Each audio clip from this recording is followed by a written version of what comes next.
আসসালামু আলাইকুম, সবাইকে শুভ সন্ধ্যা জানিয়ে আজকের ভিডিওটি শুরু করছি। আশা করি যে যেখানে আছেন সবাই ভালো আছেন। আমিও আমার পরিবারের সবাইকে নিয়ে ভালো আছি আলহামদুলিল্লাহ।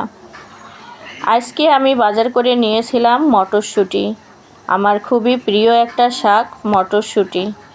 কিনে নিলাম 2 আটি মটরশুঁটি শাক।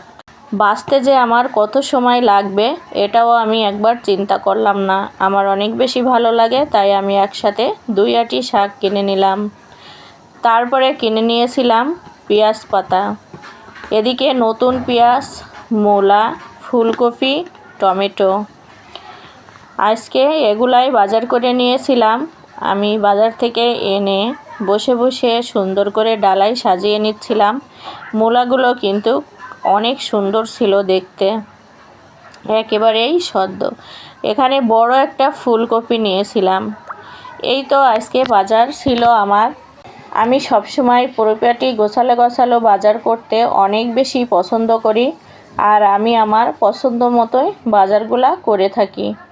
নতুন পেঁয়াজগুলা গোটা গোটা, অনেক অল্পতে অনেক বেশি ওজন হয়ে যায়, কারণ পেঁয়াজগুলা তো একদমই কাঁচা, শুকনা না। এই তো এবার তো আমার শাক বাছার পালা। আজকে আমার প্রিয় ভাই ও বোনেরা, মটরশুঁটি শাকই আমি ভাজি করব। অন্য রান্নাবান্নাও থাকবে, সেগুলো আর শেয়ার করব না।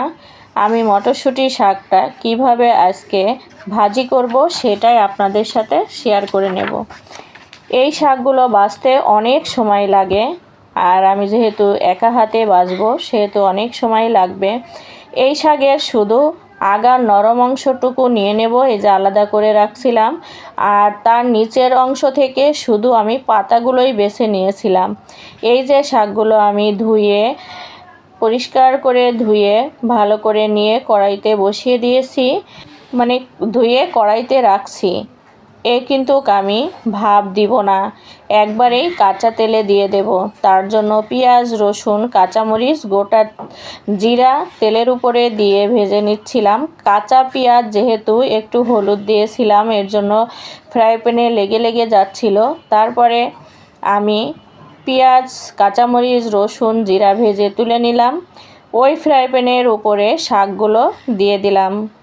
ফ্রাই প্যানেই শাকগুলো ভাজি করে নেব। যদিও অনেক দেখা যাচ্ছে, কিন্তু ভাপ বসে গেলেই শাকগুলো এক নিমিষেই কমে যাবে। অনেকেই এই শাক খেতে চান না, শক্ত হয়ে যায়, তার জন্য। আসলেই শক্ত হয় না আমার প্রিয় ভাই ও বোনেরা, আপনারা ঠিক মতো বাছতে পারেন না। এই শাক সুন্দর মতো বেছে নিলে শক্ত হয় না, খেতে দুর্দান্ত মজাই লাগে।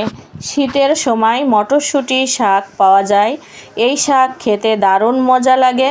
অনেকেই হয়তো জানেন না এই শাক খেতে হয়, আবার অনেকের কাছে অনেক প্রিয়। যেমন আমি এই শাক দেখলে অবশ্যই কিনে আনতে আমি ভুলি না। শাকগুলো তো আমার প্রিয় ভাই ও বোনেরা দেখতেই পেলেন আমি কিভাবে কাঁচা তেলে দিয়ে ভাজি করে নিলাম।